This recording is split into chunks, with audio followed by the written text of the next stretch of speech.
Richard Celis, Hijazi Maher, Hector ইউসের ব্যাপারটা আগেই হয়ে গেছে। সেই জায়গাতে দাঁড়িয়ে ম্যানেজমেন্ট একটা গোল্ডেন হ্যান্ডশেক করার একটা ব্লুপ্রিন্ট হয়তো তৈরি করেছে এবং অ্যাট এ টাইম কিন্তু মাঠে অনেকগুলো উইঙ্গার্স হয়ে যাচ্ছে। নন্দকুমার, মাহেশ, বিষ্ণু, ঠিক আছে। সাউল ক্রেসপোর বিদায়, জামাইয়ের বিদায় খুব জরুরি। শিল্ডের কথা বলেছি আমরা রবসানের কথা বলেছি, মিগুয়েলের কথা বলেছি। মিগুয়েলটা টাফ আছে, রবসানটা তো। Hello everyone, welcome back to our channel, welcome back to Bengali sports blog. Bengali sports ব্লগের নতুন একটি ভিডিও, নতুন এপিসোডে আপনাদের সকলকে ওয়েলকাম। আজকের এই ভিডিওটা হয়তো খুব একটা খুশি মনে শুরু করতে পারছি না, তার কারণ বর্তমান পরিস্থিতি আমাদের সকলের কাছেই পরিষ্কার যে কালকে যে ঘটনা ঘটেছে কাশ্মীরের পেহেলগাম এবং পেহেলগামের বৈসারান ভ্যালিতে। আমি 2 বছর আগে নিজেই ওই জায়গাটাতে ছিলাম, ঠিক এরকমই সময় 2023-এর এপ্রিল মাসে। খুবই খারাপ লাগছে যেভাবে সিভিলিয়ানসদের ওপরে গুলি চালানো হয়েছে। কি বলবো, আর এর থেকে খারাপ কিছু হতে পারে না। কাশ্মীরের সিকিউরিটি নিয়ে আমার মনে হয় আমাদের সেন্ট্রাল মিনিস্ট্রির আরও ইনভেস্টমেন্ট করা উচিত ওখানে, এবং আরও ভাবা উচিত যে কীভাবে আরও সিকিউর রাখা যায়। এবং পেহেলগাম জায়গাটাতে যেখানে যে ব্যাপারটা ঘটেছে, ওই জায়গাটা ওয়াজ ফিশি না। আমি 2 বছর আগেই ছিলাম, একটু অন্যরকম। যাই হোক, কি বলবো, আর আমার বাড়ি বেহালায়, চৌরাস্তার কাছে, আমার বাড়ির পাশেই আর কি শখের বাজার। আমার বাড়ি থেকে হয়তো 10-15 মিনিটের রাস্তা। সেখানে একজন ব্যক্তি ওইখানে ছিলেন। কি বলবো, যে ব্যাপারগুলো ঘটছে আমার মনে হয় এটা আর তাড়াতাড়ি বন্ধ হয়ে যাক। যারা দায়িত্বে রয়েছে তারা যথাযথ ব্যবস্থা নিক। এবং খুবই খারাপ লাগলো এই ব্যাপারটা দেখে। আমি তো হয়তো সমবেদনাই জানাতে পারবো, আমি বা আমরা প্রত্যেকেই, যারা আপনারা দেখছেন বা যাদের সাথে ঘটেছে। ইট ওয়াজ ভেরি ব্যাড, এবং এটুকুই বলার ছিল। এবং আমরা অবশ্যই আমাদের বেঙ্গলি স্পোর্টস ব্লগ খেলার চ্যানেল, আমরা খেলা নিয়ে ফিরবো, ইস্ট বেঙ্গল নিয়ে আসবো অবশ্যই। ইস্ট বেঙ্গলের গুরুত্বপূর্ণ সময় শুরু হয়ে গেছে কালকে, অর্থাৎ বৃহস্পতিবার দিন ইস্ট বেঙ্গলের কিন্তু মেন নেক্সট সিজনের ব্লুপ্রিন্ট তৈরি করা হবে। এবং সেই ব্লুপ্রিন্ট তৈরি করতে গিয়ে, যেটা আমি তোমাদের বারবার বলেছিলাম, যে সুপার কাপের পর আমরা জানতে পারবো কোন বিদেশি ছাড়া হবে, কোন বিদেশি রাখা হবে। এবং বেশ কিছু ইনকামিংসের কথা এর আগে বিভিন্ন ভিডিওতে লাইভে তোমাদের সাথে আলোচনা করেছি। এবং আউটগোয়িংসগুলো কনফার্ম না হলে সেই ইনকামিংসগুলোকে প্রপারলি সেখানে বসানো যাবে না, এক্সিকিউট করা যাবে না। তো কালকের মিটিংয়ে সাউল ক্রেসপো, মেসি বাউলি এবং Richard Celis, Hijazi Maher, Hector ইউসের ব্যাপারটা আগেই হয়ে গেছে, ক্লেটন সিলের ব্যাপারটা আগেই হয়ে গেছে। এদেরকে নিয়ে আলোচনা হবে। এখন অবধি যতটুকু ম্যানেজমেন্ট সূত্রে খবর এসছে, যদি কিছু প্রলিফিক চেঞ্জেস হয় সেটা ডিফারেন্ট ব্যাপার। আদার দ্যান দ্যাট, যে ডিয়ামান্টাকোস নেক্সট সিজনে ইস্ট বেঙ্গলে কিন্তু কন্টিনিউ করছে এখন অবধি ম্যানেজমেন্ট সূত্রে যা খবর। এবং সাউল ক্রেসপোর সাথে একটা মিউচুয়াল আন্ডারস্ট্যান্ডিংয়ের কথাবার্তা আলোচনা করতে পারে ম্যানেজমেন্ট করতে চাইছে। কারণ সাউল ক্রেসপোর পারফরমেন্সে যেরকম আমরা কেউই খুশি নই, যারা ইস্ট বেঙ্গলের সমর্থক আমরা কেউই খুশি নই সাউল ক্রেসপোর পারফরমেন্সে। অ্যান্ড সেই জায়গাতে দাঁড়িয়ে ম্যানেজমেন্ট একটা গোল্ডেন হ্যান্ডশেক করার একটা ব্লুপ্রিন্ট হয়তো তৈরি করেছে, এবং সেটা নিয়েই কালকে একটা আলোচনা হবে। এবং তার সাথে সাথে হিজাজি মেহেরের সাথে একটা গোল্ডেন হ্যান্ডশেক। বাট আমি জানি না কি হবে, হিজাজি মেহেরের সাথেও তো একটা কন্ট্রাক্ট রয়েছে, তো সেটাও একটা ম্যানেজমেন্টের, কারণ কবে ফিরবে। এই মুহূর্তে আমি এটুকুই বলবো, নন্দকুমারকে নতুন কোনো কন্ট্রাক্ট এক্সটেন্ড করা হবে কিনা। আমার মনে হয় না নন্দকুমারকে নতুন কোনো কন্ট্রাক্ট এক্সটেন্ড করা হবে বা উচিত। ওর যা পারফরমেন্স, ডেফিনেটলি নতুন অপশানসের পিছনে তো ইস্ট বেঙ্গল আছেই।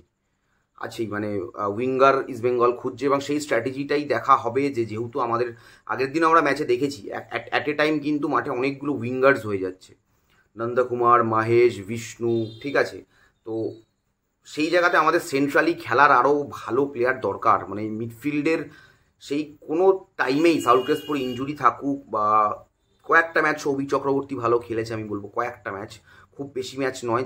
কারণ খুব বেশি ম্যাচ যদি ভালো খেলতো না কোনো প্লেয়ারকে, আগের দিন আমি দেখছিলাম, আগের দিনের ম্যাচের পর সবাই অস্কারকে বলছিল সৌভিককে নয় কেন। আমিও আমার স্টার্টিং 11-এ কিন্তু আমি সৌভিক চক্রবর্তীকে রেখেছিলাম।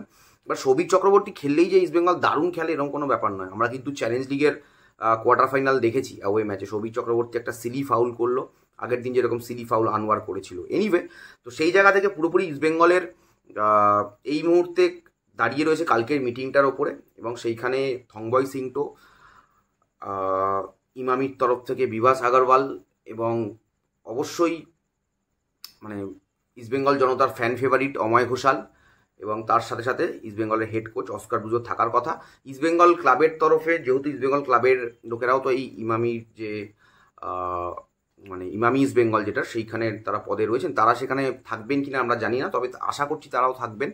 এবং একটা নতুন সিজনের একটা ব্লুপ্রিন্ট তৈরি করার চেষ্টা হবে। কারণ এতগুলো ফেলিয়ার ব্লুপ্রিন্ট তারা শেষ 3 বছরে ইমামি এবং ইস্টবেঙ্গলের যারা রয়েছে তারা মিলে বানিয়েছে, সেই ফ্লপ প্রজেক্ট যেন আর তৈরি না করা হয়, কারণ এটা ইট ইস আ প্রজেক্ট, ঠিক আছে? আমাদের তো একটা প্ল্যানিং রয়েছে না, সেই প্ল্যানিংয়ের পার্টটা যেন যাদেরকে করা হয় লং টার্মে তারা যেন যোগ্য হয়। কেন বারবার করে বলি যে বিষ্ণুকে একটা কন্ট্রাক্ট দিতে, বিষ্ণুর একটা লং টার্ম 28-29 অব্দি যদি বিষ্ণুর কন্ট্রাক্ট থাকে এখন, মানে একটা প্ল্যানিং করতে পারবে তাহলে, কারণ বিষ্ণুর মতো প্লেয়ারকে গ্রো করলে চলে যাবে। বিষ্ণু এখন অব্দি ইন্ডিয়ান সুপার লিগে যে ফুটবলটা খেলেছে সেটা চলে যাবে। বিষ্ণুর থেকেও ব্রাইসান ভালো খেলেছে এই সিজনে, ঠিক আছে? অবশ্যই আমি এর আগেও বলেছি বিষ্ণুও ভালো, বাট ব্রাইসান আরও ভালো খেলেছে, সেটা কিন্তু আমরা দেখেছি। তো আমি এটুকুই বলবো এই মুহূর্তে, কালকে মোটামুটি এখন আমরা যা বুঝতে পারছি, কালকের মিটিংয়ের আগে যা আভাস ম্যানেজমেন্ট সূত্রে, সেটাকেই হয়তো কালকে ফাইনালাইজ করা হবে। কালকের মিটিংয়ে আমরা মোটামুটি একটা গেস ওয়ার্ক করার চেষ্টা করছি। সাউল ক্রেসপোর বিদায়, জামাইয়ের বিদায় খুব জরুরি ইস্টবেঙ্গলের জন্য, প্রথম কথা। এবং দ্বিতীয় কথা হচ্ছে, একটা চলে না, হিজাজি চলে না, হেক্টর চলেনি, ক্লেটন চলেনি, কি বলবো, মাদি তালাল সাথে একটা বড় কন্ট্রাক্ট, ওর সাথে মিউচুয়াল আন্ডারস্ট্যান্ডিং করা উইল বি ডিফিকাল্ট। অ্যান্ড বাকি যে সমস্ত বিদেশিদের কথা বলছি আমি, তাদের থেকে আমি এখনও মাদি তালালের ওপরে আমি এটুকুই বলবো, যতটুকু মাদি তালাল খেলেছে ইস্টবেঙ্গলে অফ ফর্মে খেলেছে, ফর্ম ছিল না খুব একটা, ফিটনেসের প্রথম দিকে ভালো ছিল না। তারপরে যখন একটু মাদিতাল ফিটনেসটা ভালো হয়, সেই সময় মাদিতালের ইঞ্জুরি হয়ে যায়। তো মাদিতালের একটা কামব্যাক আমি ইস্টবেঙ্গলে দেখতে চাই, এটা আমি পার্সোনালি আমার জায়গা থেকে বললাম। সেটা বাকিটা ম্যানেজমেন্ট কী করবে, কারণ শুনতে পাচ্ছি যদি এখন থেকে যদি 5-6 মাস বাদে মাদিতালাল আসে, মানে এন্ড অফ দ্য ইয়ার, তাহলে কতটা ইস্টবেঙ্গলের কাজে লাগবে সেদিকেও মাথায় রাখতে হবে। যদিও এইবারে ইস্টবেঙ্গলের এএফসি স্লট নেই আনফর্চুনেটলি, এবার ইস্টবেঙ্গল একটা টুর্নামেন্ট কম খেলবে, তো সেদিকে আমাদের ডেফিনেটলি চোখ থাকবে। এবং এই দেখো, এই ট্রান্সফার মার্কেটের এই কারেন্ট সিচুয়েশন না, পুরনো যে সমস্ত প্লেয়ারদের কথা আমি কর্নশিল্ডের কথা বলেছি, আমরা রবসানের কথা বলেছি, মিগুয়েলের কথা বলেছি। মিগুয়েলটা টাফ আছে, রবসানটা তো টাকা দিলেই চলে আসবে, মানে রবসানের মানে এমন কিছু বিশাল অফারও নেই কোথাও। রবসান মানে ইস্টবেঙ্গলকে প্রায়োরিটি দিয়েছিল, বাট ইস্টবেঙ্গল সেই জায়গাটাতে ওই সময় মনে হয়েছিল অত টাকা ইনভেস্ট করবে না। ঠিক আছে, হতেই পারে, তবে করলে মনে হয় ভালো হতো। রিচার্ড সেলেসের থেকে তো অন্তত ভালো হতো, একটা না একটা টুর্নামেন্টে আমরা হয়তো এখনও হয়তো নয় সুপার কাপে বেঁচে থাকতাম, না হলে হয়তো এখনও চ্যালেঞ্জ লিগে বেঁচে থাকতাম। ইন্ডিয়ান সুপার লিগটা হতো না, কারণ ইন্ডিয়ান সুপার লিগ চ্যাম্পিয়ন হতে গেলে বা চ্যাম্পিয়নশিপ ফাইট করতে গেলে প্রথম থেকেই তুমি যে সামার ট্রান্সফার উইন্ডো তোমার কোনো ভুল করা যাবে না। তুমি আগের সিজনে যে ভুলগুলো করেছো, মানে আমি ইস্ট বেঙ্গলের দিক থেকে বলছি, বা যারাই করেছে সেই ভুলগুলো করা যাবে না। ক্লেটনের মতো প্লেয়ারকে হেক্টর রিটায়ারমেন্ট করছে, এই মাইন্ডসেটে করা যাবে না। সাউলকে জেনে যে সাউলের ইঞ্জুরি রয়েছে, হিজাজি স্লো, হিজাজি ফর্ম নেই, এইগুলো দিয়ে করা যায় না। তো ডেফিনেটলি আশা করছি কালকের মিটিংয়ের পরে সেই গুড নিউজগুলো ইস্টবেঙ্গল জনতা পাবে, যেগুলো তারা শুনতে চায় এই বলে আমার মনে হয়। এবং তাদের পক্ষ থেকে হয়তো আমি এই কথাগুলো বলছি, এটা তো সমর্থকদের message towards the management.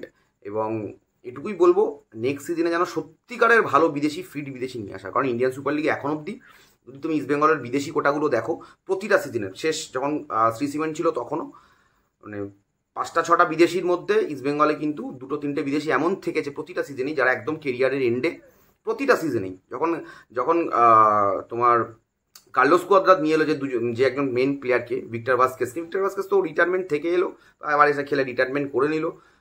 ফিলিসিও brown ফর্মে ছিল না, আনফিট প্লেয়ার, ভাই এগুলো তো কম দামে কিনতে পাওয়া যায়, মানে এই ধরনের প্লেয়ারদের। আমি কিনতে পাওয়া যায় ওয়ার্ডটা বলে হয়তো ভুল করলাম প্লেয়ারদের, মানে ওইভাবেই তো আর কি, যদিও ওটাই টার্মস অ্যাকচুয়ালি, প্লেয়ার কেনা বেচারই তো ট্রান্সফার মার্কেট।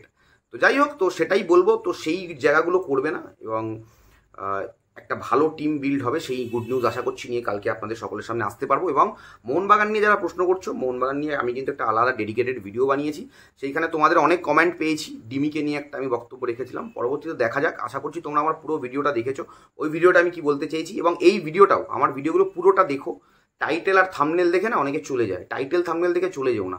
টাইটেল থাম্বনেল দেখে যদি সবটাই বোঝা যেত, তাহলে ভিডিওটা আর এত কষ্ট করে কেন বানাচ্ছি। এনিওয়ে দেখতে থাকো, দেখা হচ্ছে খুব তাড়াতাড়ি নতুন একটা ভিডিওতে। এখনের মতো সকলকে tata, good night, take care, ভালো থেকো, টাটা।